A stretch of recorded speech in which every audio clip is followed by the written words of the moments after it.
Hey guys, this is Sandy Sills again. I am your Central Florida Airbnb real estate agent slash investor slash advisor.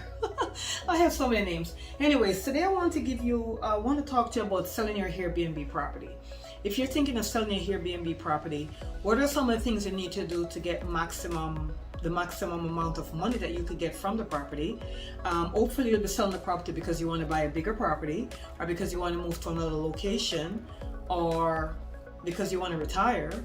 I hope you won't be selling your property because you're not making money, because if that's the case, give me a call and we got to do a whole consultation on how to make your Airbnb profitable, which I think I have a video on YouTube on that too. But today I want to talk to you about selling your Airbnb property. What if you wanted to sell your Airbnb property? What are some of the things you need to do to get the most amount of money when you sell your Airbnb property? Now, I'm hoping that you'd have been following me or following someone that's doing Airbnb, and that your Airbnb is already fully automated. If it's not fully automated, that's one of the first things you want to do. You want to make sure you automate it. So you're going to renovate it to sell it, so to speak, right? So we already know we want to have a smart lock where we could change the code on the door anytime, or a smart thermostat where we could change the temperature anytime. We want to have cameras outside, obviously. We want to be able to automate the outside door. So if they have the outside door open for too long, especially in Central Florida, the AC will shut itself down. You want to make sure that if you have a pool, your pool is automated, so you could turn the heater on and off, the pool heat on and off, and you could set the pool timer, right? So all those are automations. So you want to make sure all those are set up. Another thing you may want to also look into is Noiseware, right? Noiseware is a software that lets you know if someone is having a party in your Airbnb property, right? So all those things have been set up, hopefully. So let's say I have all those things set up, and now I want to sell my property for the most amount of money. So you're gonna have to go and do an inventory on the home, right? You want to make sure you're conveying really nice stuff. So as a rule of thumb, every 2 to 3 months, based upon the amount of bookings you're getting, you want to do a full inventory check on your property. So you want to go in the kitchen, or have someone do it, or the property manager, if you're not self-managing, or your cleaner, go through the kitchen every 2 to 3 months. Now, obviously things are gonna come up that are obvious, right? So if a guest checked out and maybe they broke a spoon or break a plate or a dish or something, that's fine.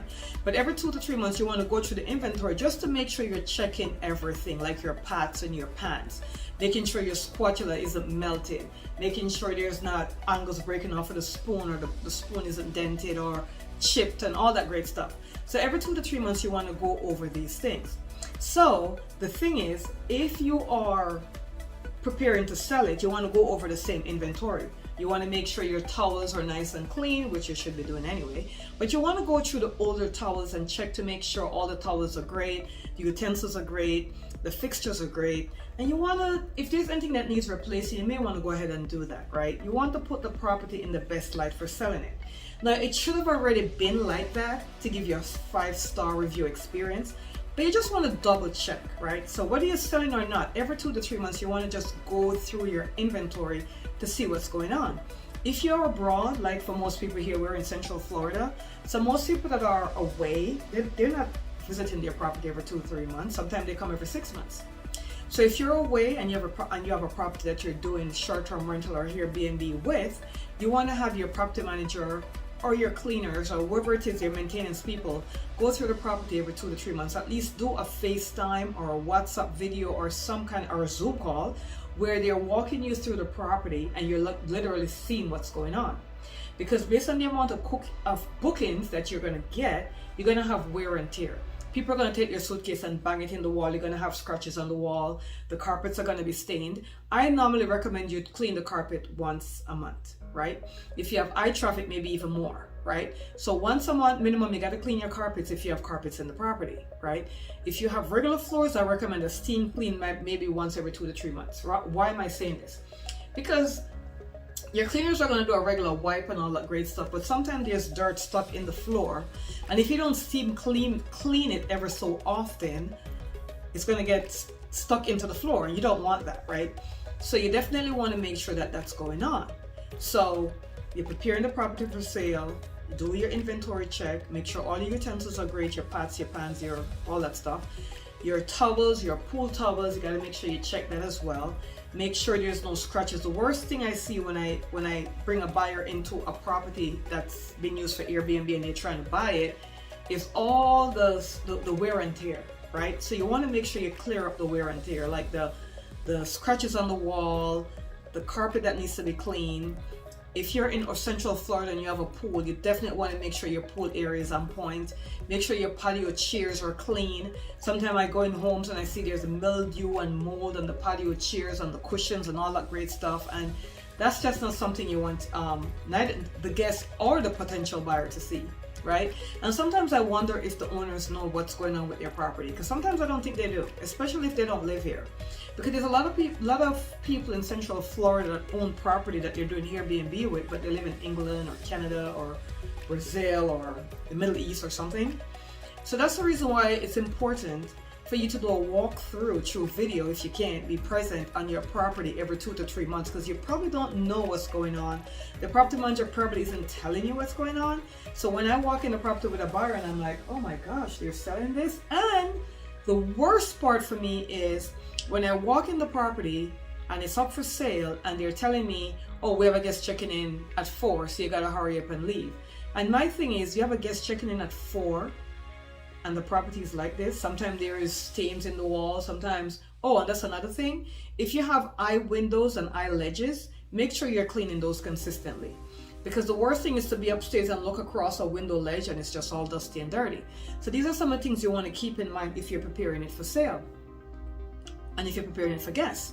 So when you're preparing it for sale, remember that when the buyer is walking through the property, you're saying, hey, I have an Airbnb property, it's all set, and now I'm selling it. So the buyer is walking through like the guest, looking at, okay, how is this home being presented on the market to the guests? That's what the buyer is thinking in their mind. And all the bad things that they're gonna see, the marks on the wall, the dirt on the fans and in the ceiling, and sometimes the vents, the AC vents are dirty, so they blow dirty here because people are not cleaning the vents. The AC is not being maintained. There's so many telltale signs of the property not being maintained correctly. And that could be to a buyer's advantage, because they're going to say, well, you're not even maintaining the property, so why should I pay you top dollar, right? So if you're thinking of selling, you got to keep these things in mind and make sure that you're maintaining your property as you go, so that when it's time for you to sell it, you don't have that much of work to do. But let's say you weren't paying attention to the property and it was with a property management company, and you came and you finally saw it and you're upset and you just want to sell it. It's a good idea to kind of fix it first before you sell it, right? You want to put it in the best light possible, because the first things the buyers are thinking is, what kind of nightly rate am I going to get on this property? How much rent do I have to put into it before I could actually put it on the market, right? What is the wear and tear on the property, or is it being maintained? Those are some of the things the buyers are going to be thinking about. And you want to get the most money for your home, right, for your property. So you want to make sure that you're maintaining it so you could actually get what you're asking for. Now, we're in a very crazy seller's market now. I know it. It's November of 2021. But that doesn't mean that people are not going to still pay attention, because guess what? The more move-in ready, the more beautiful it is, the more, oh my God, I could start booking guests tomorrow it is, the easier and faster it will sell. Even for more, you're going to bidding wars, right? Because it's completely maintained. Like you could just buy today and tomorrow it's on the market again as a short-term rental property or Airbnb property. So these are some of the things to keep in mind. If you have any questions on this, because I'm trying not to make the video too lengthy, give us a call. The number should be somewhere on the screen or maybe somewhere below the video, 407-791-4713. Feel free also to send us an email, just so that we could go over with you if you're thinking of selling some of the stuff you may want to get into to get the property in the best light to sell it. Okay, guys? Thank you so much for listening. This is Sandy again in the Central Florida area. We do have a network of agents all across the US. So if you're doing Airbnb and you're not necessarily in Central Florida, but you want to get an agent or someone that will be able to help you, I'll be able to find you someone as well. Okay? Thank you so much, guys. I'll see you on the next video.